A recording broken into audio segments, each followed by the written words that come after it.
नमस्कार, one times में आपका हार्दिक स्वागत है। मैं मस्ताना देश दुनिया की खबर लेकर के आपके सामने उपस्थित हूँ। सबसे पहले मुख्य समाचार। अमेरिकी राष्ट्रपति डोनाल्ड ट्रंप ने स्पष्ट किया है कि होमोज स्टेट से जो भी मालवाहक गुजरेंगे उन्हें 20% टैक्स देना होगा। हालांकि ईरान ने कहा ये गुस्ताखी माफ नहीं।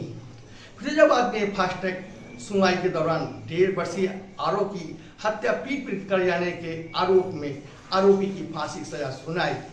वियतनाम स्पोर्ट बोट हादसे में मारे गए 15 भारतीयों को मुंबई एयरपोर्ट में पहुंचा और 2020 के दंगे में आप पार्टी के ताहिर का सजा तय। सुप्रीम कोर्ट ने काशी, मथुरा और संभल के मामलों को आपसी समझौते सुलझाने की कवायद की, लेकिन दोनों पक्षों को मंजूर नहीं। अब समाचार विस्तार से। अमेरिका ने ऑपरेशन हार्डबॉल के तहत चार्जशीट दाखिल करके गुजरात की साबरमती जेल में बंद लालनी बिश्नोई की प्रत्यार्पण की मांग भारत सरकार से की है। अमेरिकी न्याय विभाग ने इसको हाथ के जेल के अंदर से हत्या, जबरन और नस्ली दवाओं की तस्करी के साथ साथ अंतर्राष्ट्रीय अपराधों का नेटवर्क चलाने का आरोप पाया गया है। वहीं कनाडा ने भी इसका प्रत्यार्पण की मांग की थी कि उसे मानना है कि खालिस्तान नेता हरदीप सिंह निर्जर की हत्या इसी ने करवाई थी। जैसा कि आपको मालूम है, वो भारत में सिद्धू मूसेवाला के हत्या के आरोप में जेल में बंद है। ऐसे में प्रत्यार्पण कैसे होगा, कब होगा, ये आने वाला समय बताएगा। नेपाल के प्रधानमंत्री बालेन शाह के सरकार के खिलाफ जनता और युवा सड़क उतर चुके हैं। उनका कठोर नीतियां और अवैध अतिक्रमण विरोध का जो उनका आंदोलन चल रहा है और झुग्गी बस्तियों को उखाड़ फेंकने जो कवायद कर रहे हैं, इसका विरोध जनता खुलेआम कर रही है। अमेरिका ईरान संघर्ष के बीच होमोज मार्ग से गुजरने वाले 20% टैक्स का फरमान अमेरिकी राष्ट्रपति डोनाल्ड ट्रंप ने लाया है। इसका विरोध ईरान के राष्ट्रपति ने किया है। कहा कि ऐसे गुस्ताखी माफ नहीं, होमोज स्टेट पर उसका आधिपत्य है, कोई छेड़छाड़ करेगा तो उसे युद्ध करना होगा।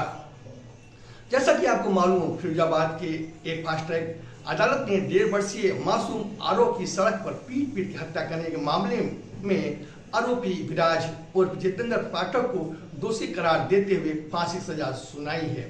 कोर्ट ने इसे जघन्य अपराध, रेयरेस्ट ऑफ द रेयर मानते हुए फैसला दाखिल किया है। फैसले के बाद वो जेल में घूमता रहा, बेचैन रहा, नींद गायब थी, भोजन नहीं किया, न आपस में बातें की। उसे अपनी गलती का पछतावा है। वो बचने की कवायद करना चाहता है, लेकिन ऐसा हो नहीं सकता है। पिछले दिनों वियतनाम स्पीड बोट हादसे में जान गंवाने वाले 15 भारतीयों का शव मुंबई एयरपोर्ट पे पहुंचा। मृतकों में 10 तमिलनाडु के हैं और 3 आंध्र प्रदेश के और 2 केरल के हैं। 2020 के दिल्ली दंगे में आईबी कर्मी अंकित की हत्या के मामले में पूर्व पार्षद, आप पार्टी के पार्षद ताहिर और उसके 5 साथियों को दोषी पाया गया है। उस पर सजा सुनाई जाएगी।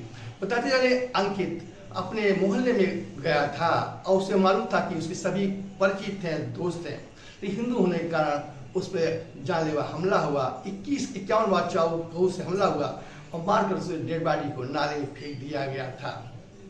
सुप्रीम कोर्ट ने काशी, मथुरा और संभल मंदिर को आपसी विवाद को आपसी समझौते से निपटारा करने की कवायद की थी, लेकिन दोनों पक्षों ने स्वीकार नहीं। दोनों पक्षों ने कहा कोर्ट के फैसलों को ही हम मानेंगे।